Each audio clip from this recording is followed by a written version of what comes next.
प्यारे दोस्तों, अस्सलाम वालेकुम। आप देख रहे हैं इरफानी वर्ल्ड यूट्यूब चैनल। मैं हूं मोहम्मद इरफान झारखंड।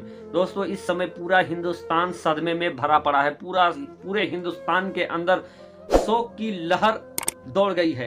वजह क्या है दोस्तों? सबब क्या है? क्यों देश के अंदर मातम की लहर है? पूरी जानकारी आगे मैं आपको देने वाला हूं, तो इस वीडियो में इत्मीनान से बैठे रहें। दोस्तों, कल जब भारत के अंदर बहुत सारे फेस्टिवल, बहुत सारे त्यौहार मनाए जा रहे थे, खास तौर पे दोस्तों छठ पर्व की संध्या थी। ऐसे में लगभग 6:30 बजे प्रधानमंत्री नरेंद्र मोदी के गृह राज्य जहां से वो आते हैं, गुजरात, उसी गुजरात की धरती का एक जगह मोरबी, वहां से एक खबर आया। ऐसा खबर आया कि सबको बाखबर कर दिया। जितने बेखबर थे उनके कान खड़े हो गए, सब खबरदार हो गए। जी हां दोस्तों, गुजरात के अंदर पुल का, झूलतो पुल, यानी मूव करने वाला, डगमग डगमग करने वाला, झूलने वाला, जिसको गुजराती जबान में झूलतो पुल के नाम से जाना जाता था, मोरबी की आन बान शान। 1880 के करीब इसका निर्माण कराया गया था और तब से यह पुल मौजूद था और मोरबी की शान की तरफ मौजूद था। लेकिन कल मोरबी की शान कहे जाने वाले झूलतो पुल 134 से ज्यादा लोगों की मौत का वजह बन गया। पूरा का पूरा पुल टूट गया और टूटकर वो सारे पुल नदी में गिर गए, जिसके ऊपर यह पुल था, मच्छू नदी। दोस्तों, हर तरफ चीखो पुकार मची हुई है। हिंदू मुस्लिम सब ने अपने अपने घर से, किसी ने बच्चे, किसी ने नौजवान, किसी की महिलाएं, कई घर ऐसे हैं जहां के कई लोग इस हादसे में मारे गए हैं। इस हादसे का दोषी कौन है? इस हादसे का जिम्मेवार कौन है? कैसे चलता था ये पुल? आपको कुछ जानकारी देने की कोशिश करेंगे। दोस्तों, मच्छू नदी पे बना मोरबी का यह ऐतिहासिक पुल 1880 में इसकी निर्माण कराई गई थी, बनाया गया था। अंग्रेजों के जमाने का पुल था। हर साल इसका देखरेख और मरम्मत का काम कराया जाता था और साल में बहुत बड़ा हिस्सा होता था जब यह पुल बंद रहा करता था।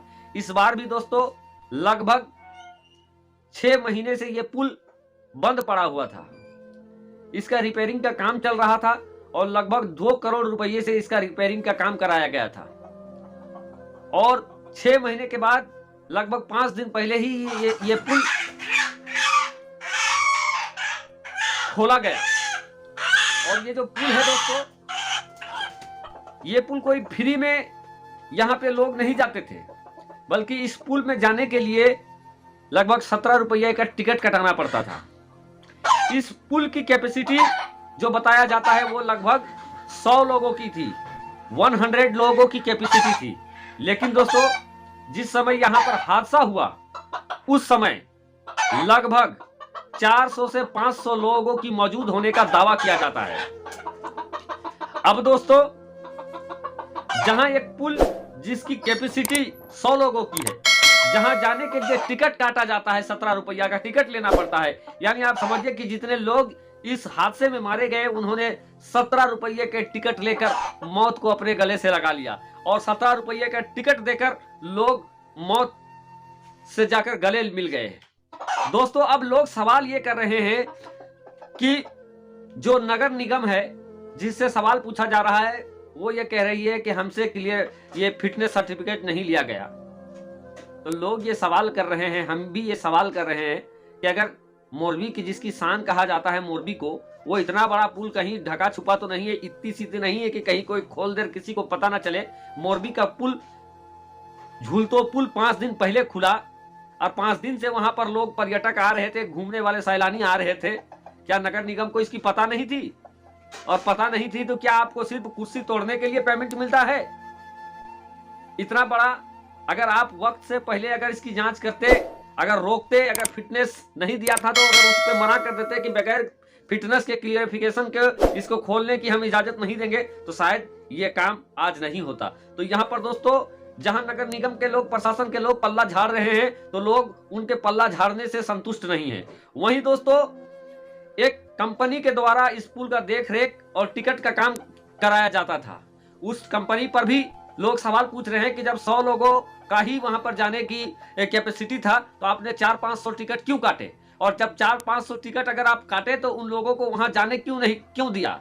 अगर आप वहां जाने नहीं देते तो यह हादसा भी नहीं होता। बहुत सारे सवाल है दोस्तों, और इस सवाल के लिए सरकार ने भी एसआईटी गठित कर दिया है। हो सकता है कुछ लोगों को गिरफ्तार किया जाए, कुछ लोग पकड़े जाए, लेकिन दोस्तों हकीकत तो यह है कि इस लापरवाही की वजह से आज 134 से ज्यादा लोग इस दुनिया को छोड़कर चले गए हैं, जिनमें 30-40 तो बच्चों की तादाद बताया जाता है। बच्चे, बूढ़े, औरत, जवान सब गिरे थे उस वक्त। कोई फंस के, कोई पानी से दम घुट के मौत हुई। पूरा देश सदमे में है। और जब जब शासन प्रशासन के लोग अपनी जिम्मेवारी से मुंह फेरते हैं, अपनी कुर्सी में बैठकर इंतजार लेते हैं कि कोई आएगा तब हम किसी चीज का अनुसंधान करेंगे या उसके बारे में हम बात करेंगे, तब इस तरीके का हादसा होता है। और इस हादसे में भी दोस्तों लापरवाही, कंपनी की लापरवाही और नगर निगम जिसके जिम्मे फिटनेस सर्टिफिकेट, फायर ब्रिगेड जिसके जिम्मे फिटनेस सर्टिफिकेट होता है, उन लोगों की भी कहीं ना कहीं लापरवाही नजर आ रही है कि एक ऐतिहासिक पुल बना, खुला, लेकिन उनसे इजाजत नहीं लिया गया और बगैर उनके इजाजत के 5 दिनों से ये पुल खुला हुआ था, लेकिन वो भी अपने जानिब से किसी भी तरीके का रोकने का प्रयास नहीं किया। दोषी कौन है दोस्तों, सजा किनको मिलेगी, ये आने वाले वक्त में पता चल जाएगा। लेकिन आज की हकीकत ये है कि मोरबी के चप्पे चप्पे में आज मातम पसरा हुआ है। किसी ने अपने बाप, किसी ने भाई, किसी ने औलाद खोया है। हर तरफ मौत का सन्नाटा पसरा है। इस मुसीबत के घड़ी में हम गुजरात के साथ हैं, हम गुजरात वासियों के साथ हैं, हम देश के साथ हैं, और जितने लोगों के घर से जो भी इंतकाल किए हैं, हम उस पीड़ित परिवार वालों के साथ है। इस मुसीबत के घड़ी में पूरा देश उनके साथ है और पूरा मुल्क, शासन प्रशासन सब उनके साथ है। और रब से हम दुआ करते हैं कि जिनके घर में क्षति हुई है उन्हें इस सदमे को सहने की तौफीक अता फरमाए अल्लाह तबारक व तआला, और जो घायल हैं उन्हें जल्द से जल्द रब तबारक व तआला ठीक कर दे। दोस्तों, बड़ा अफसोसनाक खबर, मातम पसराने वाला। अब जांच होते रहे, लेकिन हकीकत है कि 134 से ज्यादा लोग इस हादसे में मारे गए। मच्छू नदी ने 140 लोगों को, करीब 140 के करीब लोग इस हादसे में मारे गए, मच्छी नदी में समा गए। मोरबी का झूल तो पुल मौत का पुल बनकर रह गया। शुक्रिया, आदाब।